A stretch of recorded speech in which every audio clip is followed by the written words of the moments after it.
Hello and welcome to the channel. I'm Dani Walker. Thank you so much for clicking on this episode. Today, I am so excited to introduce you to Elizabeth Victoria Raska. She is an international model who's walked in London Fashion Week and Paris Fashion Week, and she has a dream job of many of my clients and my subscribers, and she graciously offered to speak with everyone today to share about her real world experiences in the modeling industry so she can help you learn about how you too can break into this.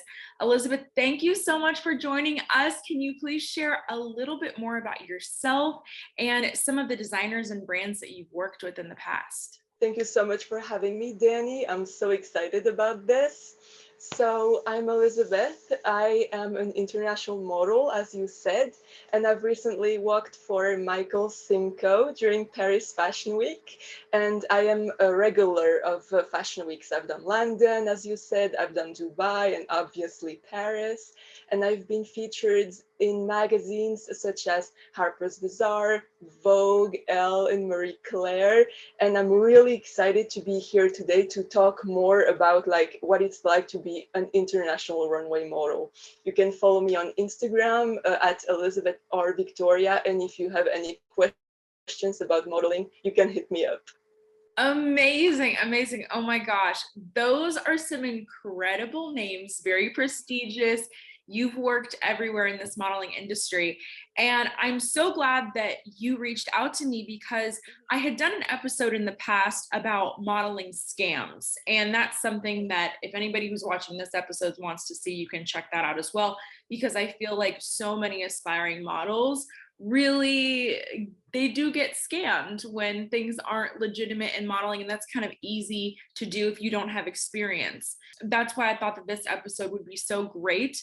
Now I want to know, so how long have you been modeling and how did you initially get your start?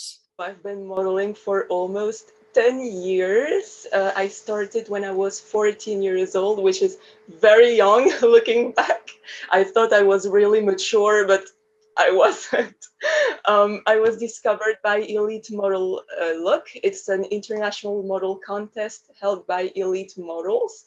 And they just scouted me in the mall. I was shopping with my mom, and they were like, hey, you're kind of tall. Don't you want to be a model? And I was like, yeah, sign me up. And here I am today. Okay, so you have that dream story of being discovered and then actually working in the modeling industry. Now, I want to talk a little bit more though about how other models can get into the industry, aspiring models, because not everybody has your story. And I'm sure you've worked with a lot of other talented models that have had to actually go through casting processes and through that application process. So the first thing I want to ask is, do you believe that today, because things are really changing in the industry, do you think that today models have to have an agent or a manager to work at the level that you're working at? I feel like you would agree with me that nowadays you don't necessarily need to have an agent. I believe that it's maybe better or easier to find one. You can always go on the internet and find local model agencies, and usually on their website they have like a little how do you say in English? A little tab where you can fill in your information, and if they are interested in you, they will get back to you. However, you should not get discouraged if you don't get signed right away, because you can always use your Instagram as a portfolio and try to promote yourself and find photographers to collaborate with, and you can really build your own career by yourself. My example, I told you I was scouted by elite models, but when I started my career, it wasn't that easy right away for me. I had to work my way up to the top. It took time, but after a while, bigger agencies were interested in me. They were impressed by my work and how I got work by myself. So you can do the same and try to work by yourself and then find an agency. And modeling agencies are a business, so they're interested in making money. And if you are able to find work by yourself and be able to go to up to agencies and be like, hey, look, I've already had some modeling gigs by myself, then you can prove that you are actually able to become a working model, and then you can find an agent. But now with social media, you don't really need a manager anymore. It has changed. You were right. Yes, it's so different. And I think that that's one of the benefits now of social media, especially because we're seeing a lot more diversity in brands and who they're hiring. So they're not always looking for the traditional measurements or height requirements that we've seen in the past. And we're seeing that many huge brands are creating space for people that don't have those previously standard measurements and requirements and, quote unquote, the look of the past. Like the face of modeling is changing. And that's such a good point about social media. A lot of contestants in pageants, I think, and aspiring models sit and they wait to be discovered. And that's not going to happen. You actually have to go out and reach out, like you said, to different photographers and possibly brands. So have you booked any work directly through Instagram or through social media in the past?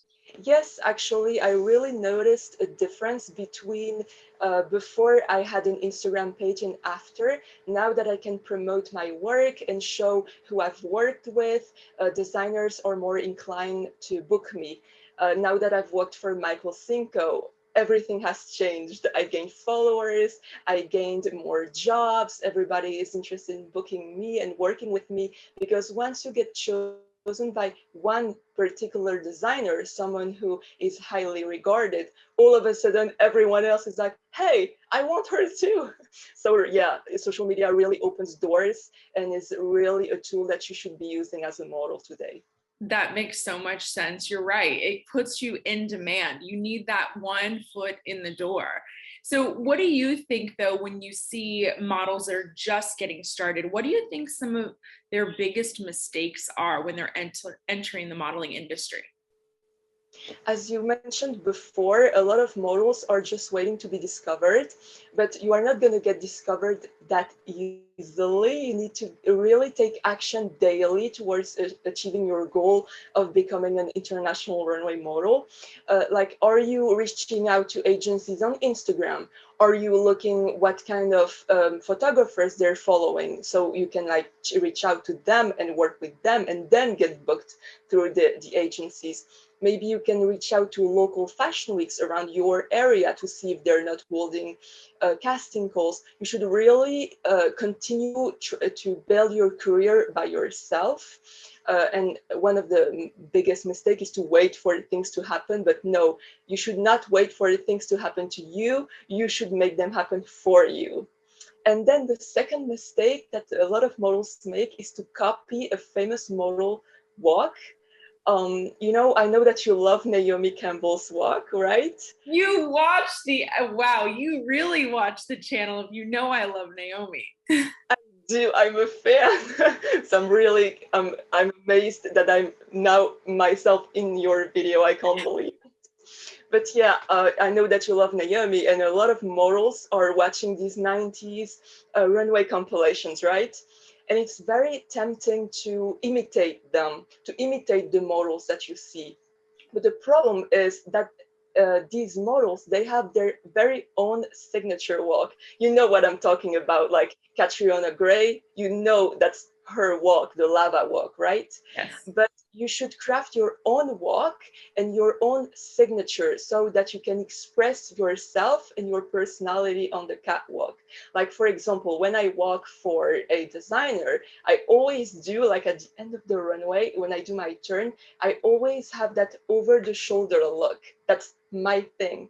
But maybe you can like smirk to show that you're more mischievous. You can pop the hip to show that you're a bit more sassy. You should really come up with something that is yours and that is your true personality. And the way I crafted my own walk when I was younger, when I was a little 14-year-old aspiring model, is I watched a lot of fashion shows online on YouTube, actually, like on Fashion Channel or something. And I was like, okay, I should make a summary of how models walk and then have like a general idea of how they work the runway and then come up with my own version of it. And that's what you should be doing. You should not copy someone's walk because it's theirs, but you should really create your own walk.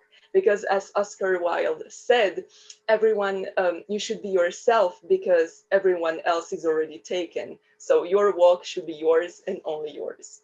Do you agree with me, right? You agree? 100%, 100%. It's so funny. You mentioned and summarized exactly what I tell to my own coaching clients when it comes to pageantry, which is a little bit different from the modeling industry, but they're similar. And I tell girls, feel free, go online, watch Catriona, watch other title holders in their walks, and use that as something to aim for, but you have to be yourself because all of us have different bodies too. And a pose that looks great on one girl is not going to look the best on the other, or a facial expression can't really be replicated by everyone. So I always say use them as inspiration, but know that whatever you do, you have to choose what your best look is or what your best pose is. And that's going to be what draws people in and makes you stand out and makes you unique. And I was going to ask you, when you started modeling, so you watched other people walking. I actually used to do the same exact thing when I was growing up. I was in 5th or 6th grade and I would watch it. It was something on cable TV. It was the Style Network. It was the Style Network. And I would watch all the walks. And I felt like that really influenced me growing up. And I would just practice at home for no reason. I wasn't modeling. I was just out there practicing. But it's so important, I think, like to get that inspiration. And so when you did start working and booking work, did you just develop your own walk, or did you ever get any guidance from anyone else or get feedback even from brands or designers about your walk? Actually, I used to be an ice skater, like I did figure skating. So I've always been very aware of my own body, and I had that great posture to start with. So I was like, okay, I know movement, I know a bit of dancing, so I can replicate movement very easily. So I was watching those shows and I was like, okay, they walk one foot before the other, they walk quite quickly, they do not stop at the end of the runway. So I was like, okay, I'm gonna craft my own walk and I'm gonna record myself to see how it looks. And I was kind of smart at that time because I decided to practice with different kind of shoes, with different high heels. So I was thinking, okay, when I get to the show, I'll be used to walking in different kind of shoes. So they can give me anything and I can walk in them, I can run in them, I can jump in them. So that's maybe a good tip for pageant contestants. Practice in different kind of shoes so that you never get a surprise if you get a pair of shoe you are not comfortable with. You should be comfortable with everything. But yeah, to answer your question, I've just like practiced and crafted my own particular walk, and I'm kind of proud of it. I'm like, it's a reflection of my personality. It's strong, determined. It's very it's very me. It's, I don't know, it's my walk. You can't copy it, but you can get maybe inspiration from it. I agree with you 100%. And you brought up other great points that I share about with contestants, especially when we're thinking about younger girls where they're just barely starting to walk in heels. It's not like they've been walking in them for several years. They've been walking maybe in their mom's heels for a few years, but it's different when you're actually wearing heels, wearing a garment, and sometimes wearing garments that in themselves are not easy to move in. I've experienced that before, especially if we're talking about gowns. Those can be a little bit difficult, and learning how to maneuver and make the movement look natural and really showcase the garment is so important because you're selling that garment essentially. You're not selling yourself when you're modeling, you're featuring the garment.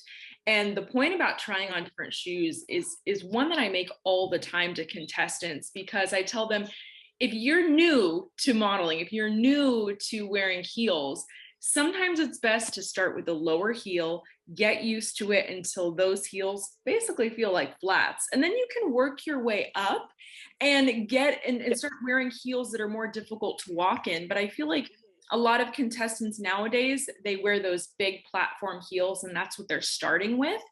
And they're not developing really great walks because the shoe itself is preventing that, because they can't even walk in the shoe in the first place. So the walk is, of Exactly course, what I'm affected. talking about. You're talking about these tippy toes, right? Yes, The yes. very high shoes. Yeah. And the thing is, though, I mean, those can be great for adding some height on stage. But I remember when I was in LA and when I was modeling regularly and going on castings, nobody was walking in with those shoes for castings. It was a basic 4-inch strappy heel or pointed toe heel, and it was all pretty standard. So actually, I want to ask you about that. What are some good casting practices when you actually have to go in person to show your walk, or when you go and, you know, show your portfolio? What are some practices that you've adopted that have been successful for you? So there are a couple. There are very obvious things like be on time, be prepared, have your portfolio ready. So it's kind of like a job interview, right? When you are going to a job interview, you have to have your resume on hand so that when they ask for it, you are not like fumbling in your bag looking for it everywhere. You are ready. And it's the same thing for castings. And people have a tendency of not looking at castings as job interviews. They're like, oh, it's a casting. I'm just going to show up and wing it. No, that's something that you can actually prepare for. Usually, I would wear like a very specific kind of outfit. You know that as well, I'm sure. You know the infamous tank top, like the black tank top and a very high-waisted skinny jeans and your 5-inch heel. And that's kind of the standard outfit that you would wear, something very form-fitting, showing your legs, showing your figure. And then I'm just trying to be very kind of confident and have great posture, because the moment you walk into that room or even into that building, there is someone that's looking at you.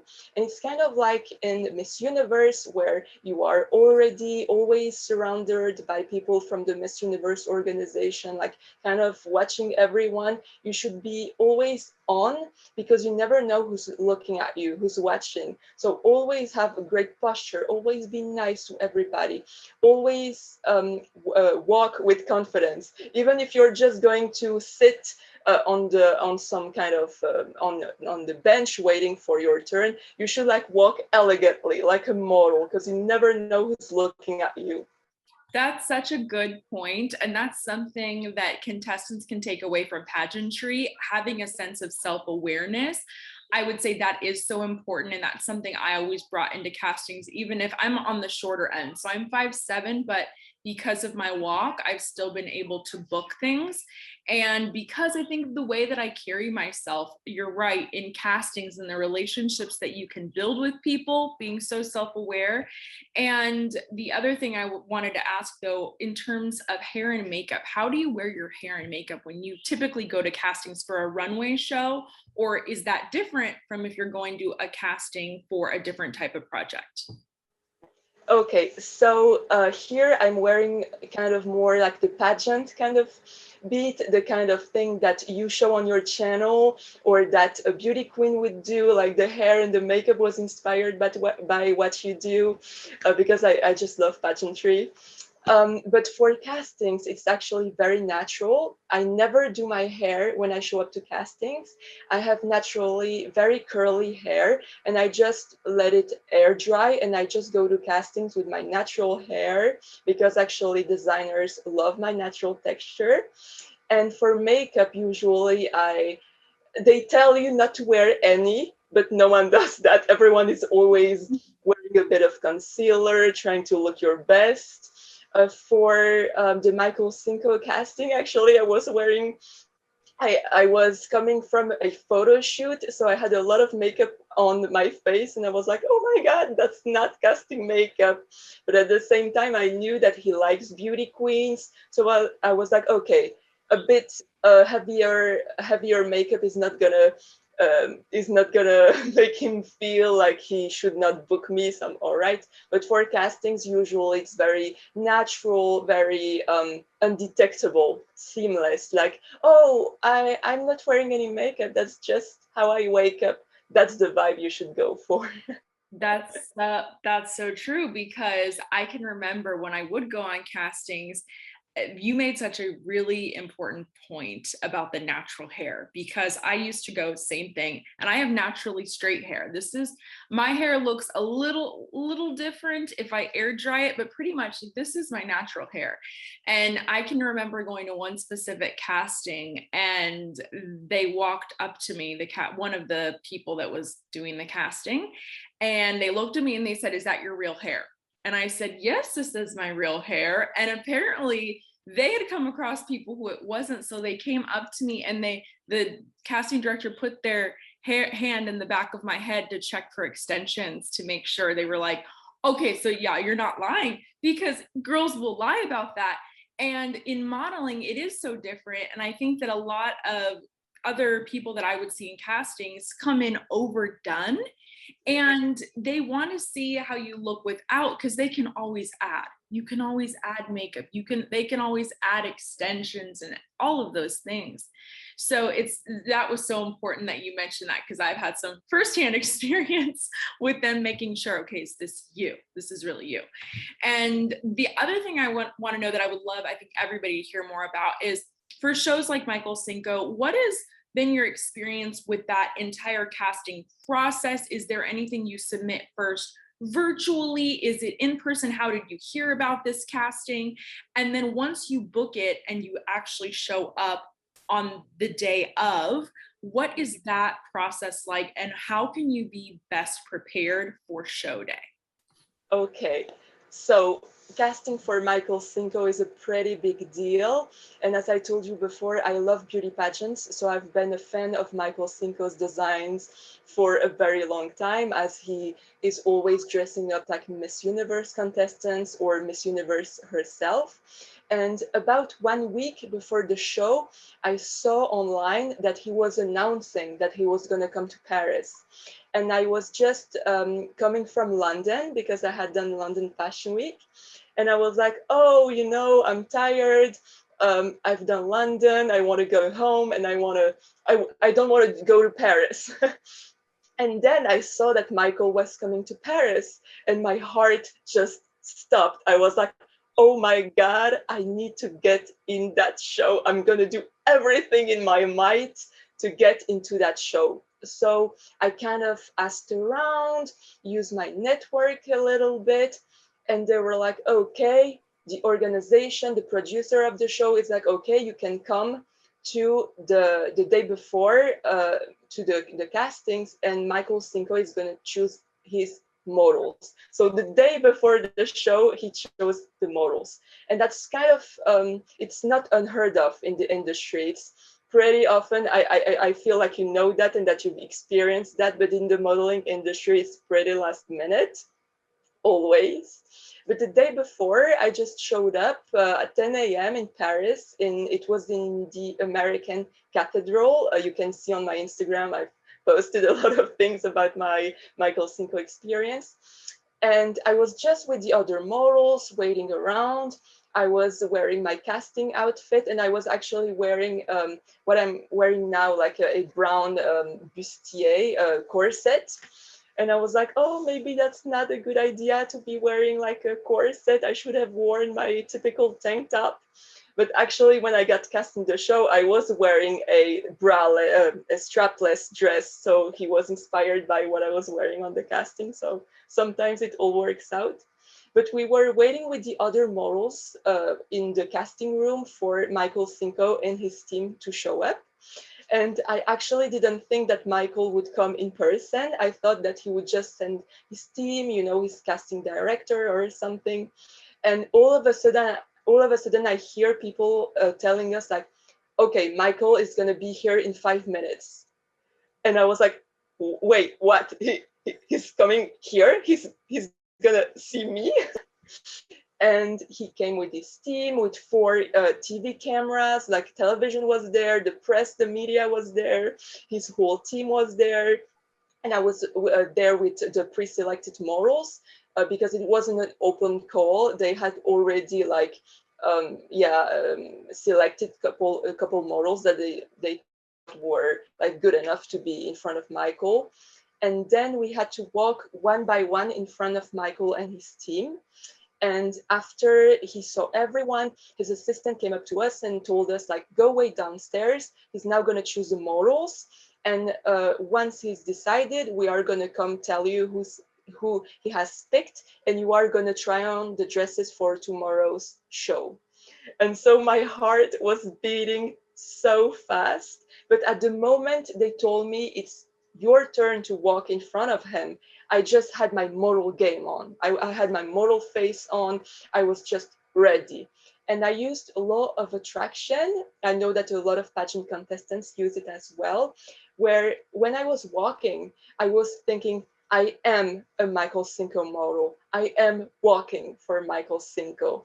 And I was just convincing myself that I had already booked the job so that when I walked in front of him, I was confident. And when we were standing in line in front of him, I always had my great pageant posture and the pageant pose, the T pose that you Yes. showed on your channel. And I remembered in my head when I was standing with the other models, okay, Dani told me about the T pose, with the feet in the T pose, and be in the right position and be elegant and have your shoulders back. And I was standing that way in front of him because I was like, okay, he loves pageant girls, so I can have like the pageant posture, and I'm gonna do just fine. And after a while, they came up to us and they told us who was booked and who wasn't. So it was kind of stressful, but I got in and I immediately got to try on the gown that you see that you've seen on my Instagram. And I've actually posted the video of me working with Michael. When he's telling me how to work the gown, he told me like, okay, the gown is structured that way, so you should turn this way, you should not pose at the end. So it was really a collaboration, and I'm really happy that I got to work with him. He's a genius. Wow. I rambled a lot, I'm sorry, but I was really so excited about this opportunity. No, I loved hearing about that because so many girls, they just watch somebody on Instagram and they're like, great, she modeled for Michael Cinco. How in the world do I do that? What does that look like? And what I think is interesting that you also mentioned is that this wasn't an open casting. And a lot of potential or aspiring models don't understand that there's differences. There are some castings that are open to everyone. And I would suggest, I think that if you're just starting to build a portfolio and get experience, that's where you can go. Look for open castings, build up your experience, build up your portfolio. Then when you, as you said, you used your network, you started contacting people that you didn't just sit around and go, oh gosh, I wish I could walk in this. So you started contacting people who would know things. And then because of your past experience, that's really also why this door was open for you. Because if you had no experience and you would not have walked even into that closed casting. You wouldn't have made it there. And I think that that's something that so many contestants and aspiring models can take away from, because it's so true. And it's funny how you said it's the day before the show that they were casting, and that's not uncommon. You're so right. Whenever I go to New York Fashion Week to go vlog and cover the show and cover the designers, I always see a week before the show the castings for multiple designers, and I see them on Instagram. And if you follow things like New York Fashion Week, designers and different production companies that put on multiple shows, they will post the castings on their Instagram in public. It's right Yes. there. And contestants dream, many in the US, one of those first steps is, I want to walk in New York Fashion Week. And I look at it every year and I just think, why aren't more of you showing up for that casting? And if that's really your dream, that means you have to, and if you're not in New York, you have to fly out just for the casting. and do your best and hope that you get booked and make the plans if you do get booked. I've done stuff like that. I remember I went on a casting in Chicago and there's no guarantee, but in my head, I said, I'm going to book this. And I ended up booking it, but it was kind of a funny thing. I heard about the casting through a friend's mom who owned an agency, but I was not one of her models. And so I went to the casting and they put two dresses on me and they had me walk once and they're like, let's put a different dress on you. They had me walk again. And I was thinking, okay, this is good. They're putting me in multiple pieces. This has got to be a sign. And then they said, no, thank you. We're going to pass. And I said, okay, that's going to be what it is. And my friend's mom, who had the agency, walked up and she's like, I can tell they liked you. They had you walk multiple times. They're not asking everyone to do that. I'm going to talk to them. And so she went over to the casting director and she introduced herself. She said, hi, this is my agency. Why didn't you book her? And she just asked, and they said, oh, well, because she's independent and we want to book models that are agency represented. And in the moment, she just said, oh, she's one of my models. She's one of mine. And then they said, oh, she is. And she said, yep. And they said, okay, she's booked then. And it's so interesting. I got that job because of who I knew. I wasn't even represented at that time, but she saw potential in me, which is why she initially invited me. And then so did the designer.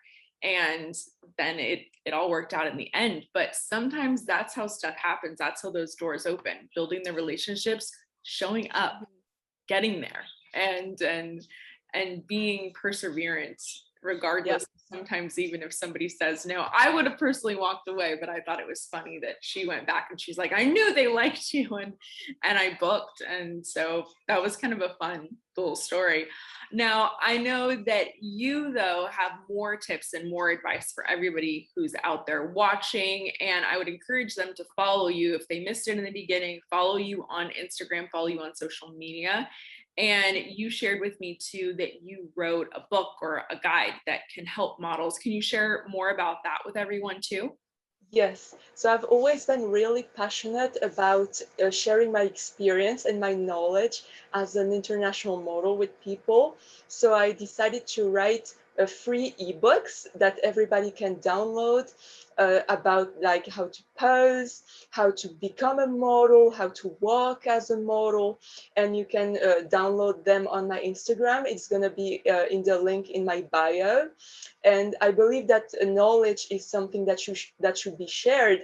And that's why I admire your work so much, because I love the fact that you are empowering young women to follow your path and to discover who they really are. And that's something that I aspire to do. And so I decided to just write and become an author and share my knowledge with the world. Yes, and you're the one, I want to mention to everyone, you're the one that reached out to me and you sent this beautiful message. And what captured me, I could feel your passion in your message and how excited you were to help other young women. And I've mentioned, I haven't really interviewed people for this channel before. This is something new. And I felt like it was such a good fit because of your sincerity and your message. And of course, your experience as well. So I just want to say thank you so much for being proactive. And once again, there's another example of you going out there, wanting to do something, not sitting around and waiting, and taking those steps to reach out and say, hey, I have something to offer. I have value to give to your audience. And I really think that so many girls and even male models watching this could learn so much from you. And I just want to say how much I appreciate all of your time and your willingness to give. And I will for sure link all of your information as well in the description for anybody watching, so that everybody else who wants to download that can go to your Instagram and download that or connect with you. And yeah, thank you so much though for sharing today. I appreciate it. And if you have any last words for anyone or any last bit of advice, please feel free to share. Yeah, I was just wanting to say that when you are just booked for a show, you should never be afraid to go up to the designer and ask them what kind of vision they have for their show, what kind of attitude they want out of you on the runway. You should never be afraid to ask people what they want out of you, what they kind of expect out of you, so that you can really bring their vision to life. In modeling, that's all about it. It's all about embodying someone else's creative vision. So be yourself, but also mold yourself into a designer's kind of universe. That's really something that I believe is important to know. And I'm really happy that you agreed to have me on your channel. I've been a long time subscriber of yours, so I was very ecstatic when I saw that you wanted me to come on here and talk about my experience, that now I came from being a subscriber of yours to being behind the screen. And I believe that's a great story for your audience, that they can maybe make it as well. They can, through pageantry, through modeling, become public figures and become someone that the other people look up to. So thank you for everything that you do. Thank you for empowering me. Thank you for empowering 82,000 people on YouTube. Thank you for being just an amazing role model to so many people. Yes, and thank you so much for all, oh my gosh, for all of that kindness and the messages and the tips that you shared with everyone. I think it's going to be really valuable. And I sincerely hope in the future, when I make my way to Paris, that we can get together and do something. We'll create some new content and something for social media and for the channel. So thank you so much for joining me today. And I'm looking forward to reconnecting with you in the future. Thank you so much for having me.